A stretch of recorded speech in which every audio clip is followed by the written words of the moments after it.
صحيح.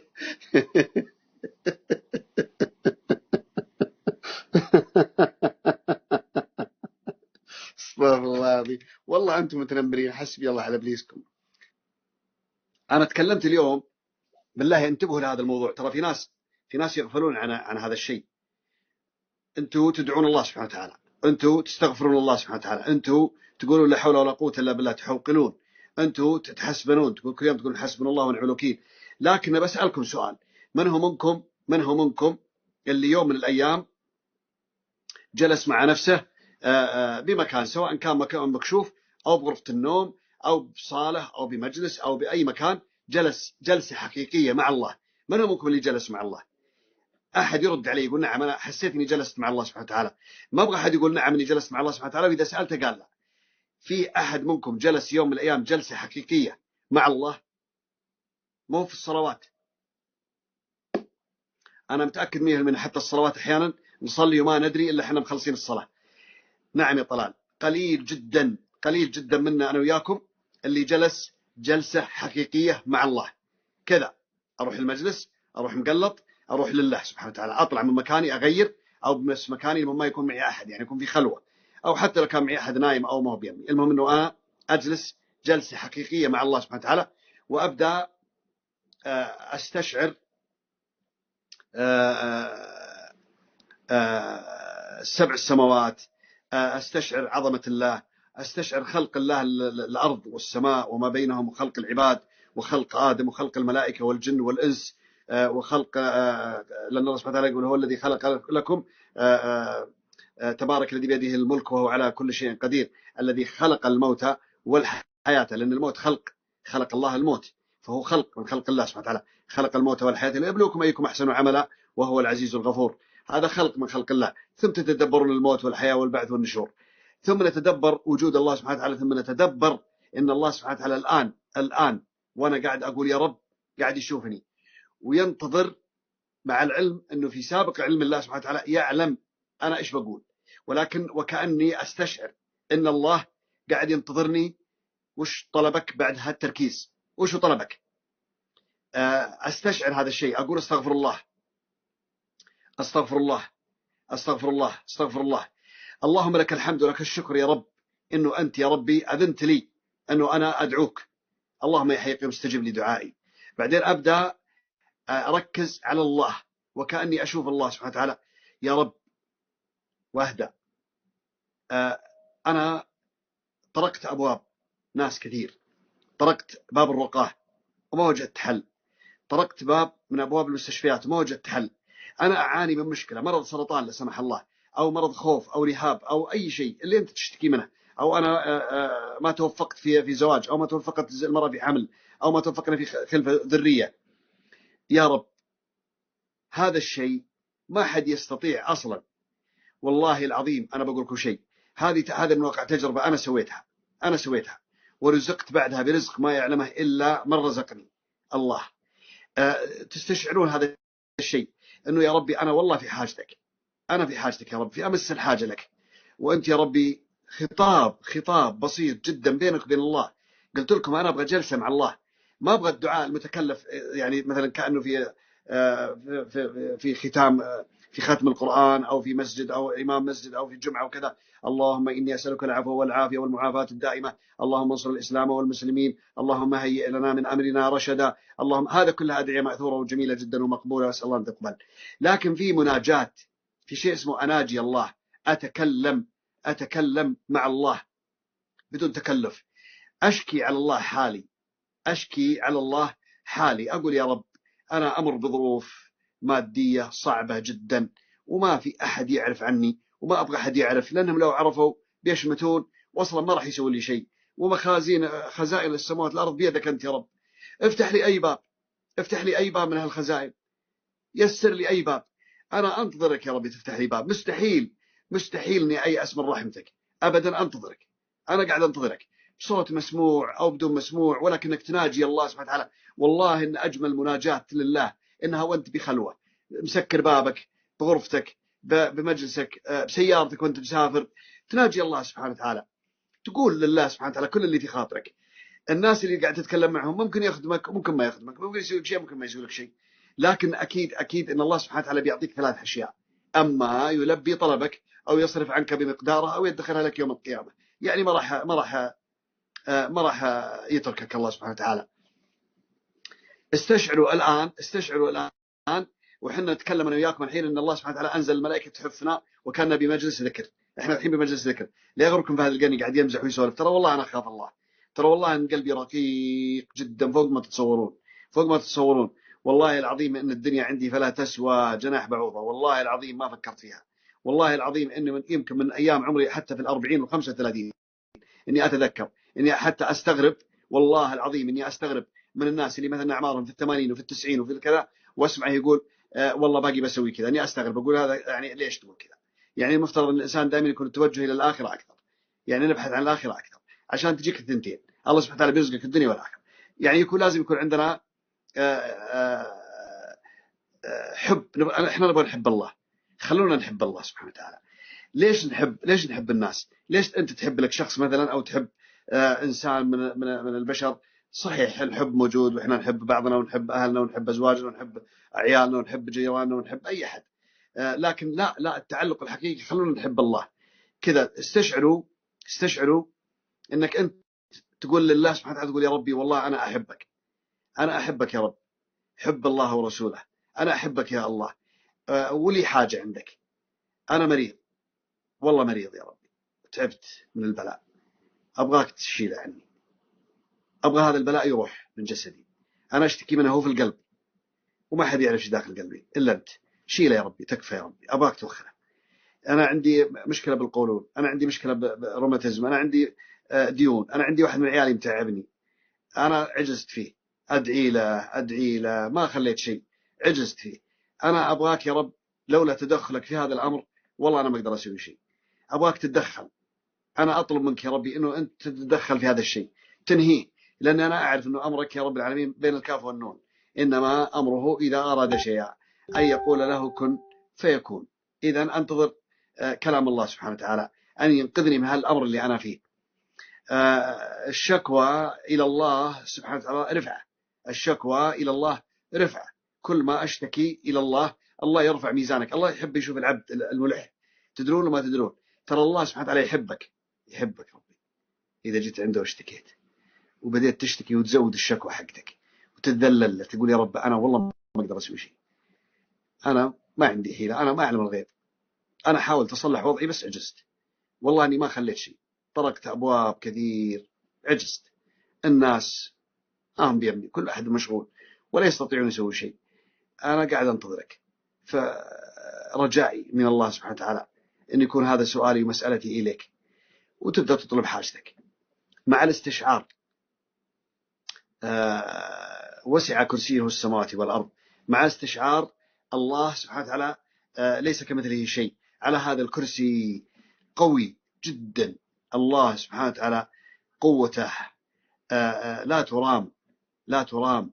قوة الله سبحانه وتعالى إن الله قوي عزيز ذو انتقام. الله سبحانه وتعالى ينتقم لكم من اللي آذاكم، وعزيز يعزكم، وقوي ومتين، ويعلم سركم ونجواكم.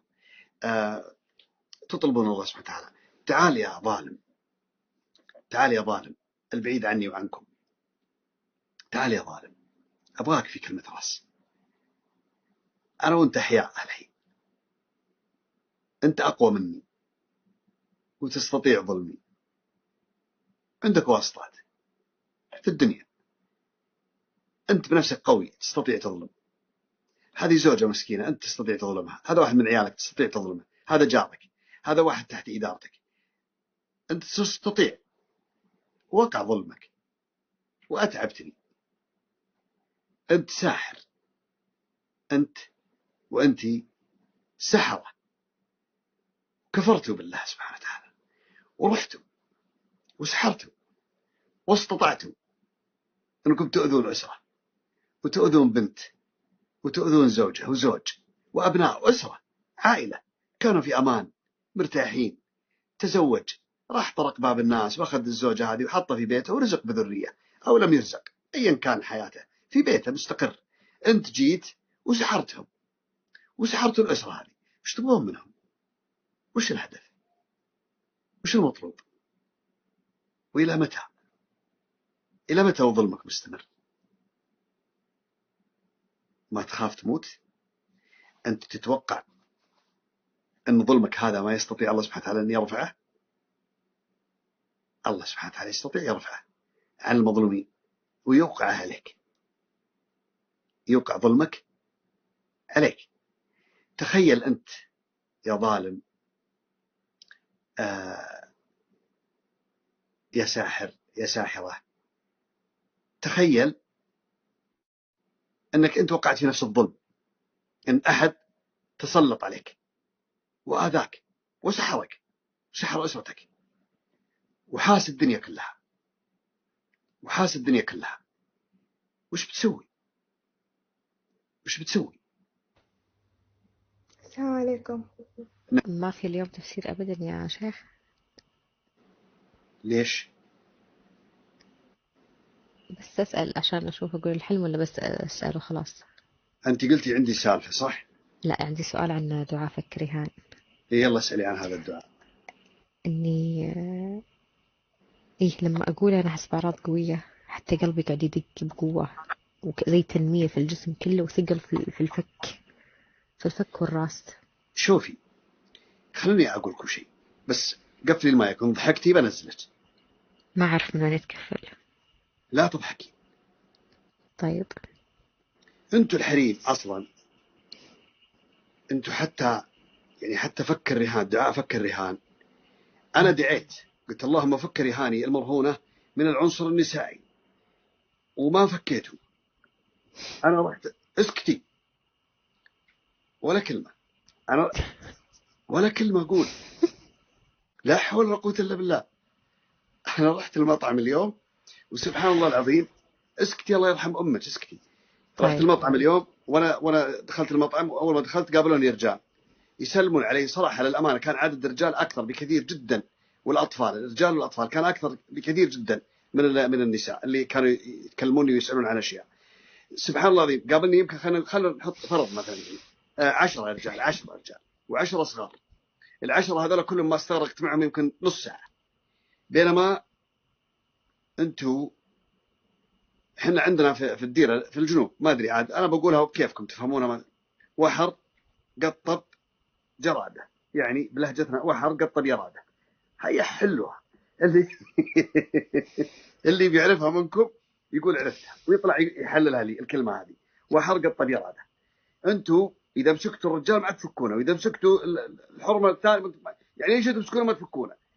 فأنت تقول أنا أدعي، يقول يا الله من فك رهاني يوجعني قلبي، لأن قلبك يقول يا بنت الحلال أنت إيش تبغين؟ أنا بيفسر حلم. فسري بس أضحكين، فسري. طيب أنا أمس حلمت إني كأني في غرفتي منسدحة والوالدة جنبي على السرير بعد، كأنها تحاول تنام، في شيء مأذيها. قالت تعالي فكيني منهم، أذوني ما قدرت أنام. قمت من السرير زي لي إفاز على أمي، قلت لي خسون ما أدري وش قلت، كلمة زي كذا، وجيت عندها كأني بقرأ عليها أو بقولها أذكار، أو طحت بين السريرين ما عاد قدرت أوصلها. التفت يسار في نفس الغرفة كأن فيها رجال طويل، كأنه شايب، الطول الطبيعي، يعني طول رجال طبيعي 180 كذا، له لحية طويلة. هذا شفتها سبحان الله كأنها العظيم، سبحان الله العظيم. والله شوفي لازم تعيدين المنام، بس والله ما تخلون عنكم الحركات هذه. شايب وطول طبيعي 180، على اساس انه انتم عارفين انا 170، كل شيء تدقوني ب 180، تدقوني ب 175. والله العظيم خليتوني لا تضحكين، الله يرحم شيبانك، لا تضحكين، لا تضحكين. تبين تضحكين امسكي كذا واضحكي، امسكي فمك كذا بقوه واضحكي، ولا جيبي كيس دخلي راسك فيه واضحكي داخل. لا تضحكي، لا اسمع صوتك. جيبي كيس دخل راسك داخل كيس او روحي المطبخ واضحكي واخري على الجوال واخري. انتوا كل شوي تدقوني دق روس بليز اللي تقول ولقيت واحد طوله 180 اللي تقول 175. هذا تنمر ترى. لا تضحكي الله يرحم شيبان، هذا تنمر تدرون ولا لا؟ عشان اقدر اشتكيكم يعني متعمدين، ولا ترى الطول الطبيعي 170 ما هو 180. 180 هذا طول بالغ، لكن 170 هذا الطول الطبيعي اللي يقبل في القطاعات العسكريه. انا كنت عسكري اصلا وطولي 170 مقبول، ما عندي مشكله، وليس عريض المنكبين ولا عريض الوجنتين ولا أحمر الخدين، كان طبيعي. وأنتم كل شيء تنبطون لي. أنا شفت واحد شايب، بعدين مرة تطلع واحد تقول شفت واحد طويل، طول الرجال الطبيعي 180، يعني يا بهذا القرني أنت 170، ترى أنت ما نعدك يعني طوال. إيش التنمر حقكم؟ والله شوفوا، والله من بكرة أحلامكم كلها والله لا خليها ضفادع ونمل وبصايح، لا خليكم تعرفون إن الله حق.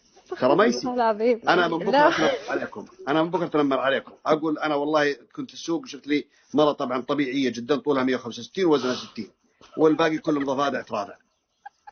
ايش فيكم؟ انزلي والله نزلها يا جماعه الخير. صحيح.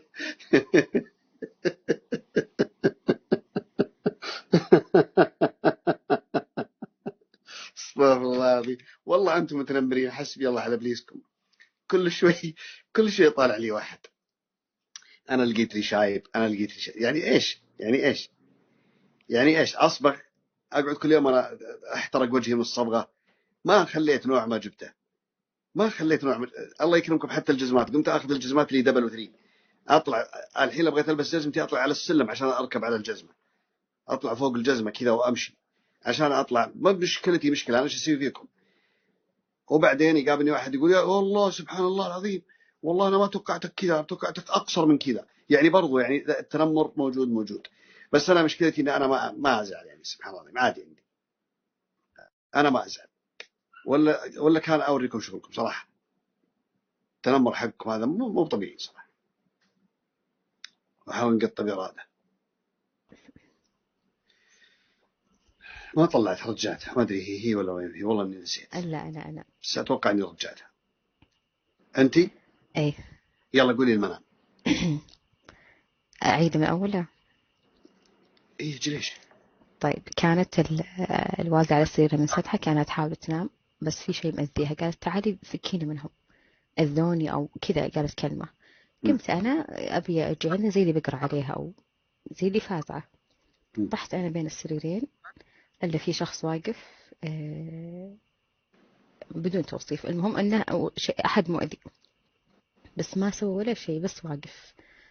نظرت فيه كذا وخفت الخوف ما كان في قلبي كذا فزع لا، الخوف بس. فجأة صارت أمي ما فيها شيء، التعب جاء فيني أنا. تحاول تمسك يدي عشان أقوم من الأرض، يعني ما قدرت أنا ألف أمسك يدها ما لقيتها، وقوم أكرر تاج الذكر، قلتها مرتين بس. المرة الثالثة حسيت بثقل، نفس المنطقة اللي أحس فيها لما أجي قلت لك فك الرهان، الثقل يكون في الفك، في عضلات الفك، في عضلات اللسان، تشد مرة. تحاول تمسكني، أول ما مسكت يدها بردت أطرافي برودة مو طبيعية من شدتها، أنا قمت من النوم أصلا. بس قمت نفس الشيء على خفقان قوي. طيب لا إله إلا الله. أنت في الواقع مع الوالدة، أنت بالبيت؟ إيه. أنت متزوجة؟ لا. فيه شيء حاصل عندكم، مشكلة بين اثنين. أنت والوالدة كيف وضعكم مع بعض؟ لا الحمد لله مرة. تعانون من مشكلة متقاربة البعض؟ يعني هي تعاني من شيء وأنت تعاني من نفس الشيء؟ هو كان قبل، بس أنا مع الرقية راح الحمد لله، هي لا زال. أي لأنه هذا أنت طحتي بين سريرين، هذا يدل على أمرين. طحتي في شيء موجود عندكم، والطيحة هذه بهذا المكان ورؤية هذا الرجل اللي بهذا المكان، وبعدين أنت ذكرتي الله سبحانه وتعالى وفكت العقدة، وكأنه انقذتي المكان، انقذتي الموقف. هذا دليل على أنه نعم، هذا دليل على أنه أنت رقيتك أصلا لنفسك نافعة جدا، ورقيتك للوالدة، ويدل على أمر فيه شيء من السرية أو من مرحبا أو من الخفاء، يعني شيء إلى الآن ما ظهر لكم، شيء ما ظهر. تحتاجين إلى استمرار في الرقية حتى تفك عضلات الوجه إذا كان فيها مشكلة، وكذلك القلب إذا كان في خفقان أو في زيادة ضربات القلب أثناء الرقية، فتحتاجين أن تستمرين على الدعاء بفك الرهان. أنت عارفة الدعاء فك الرهان كاملا ولا نص ونص نسيتيه؟ لا كامل واضح.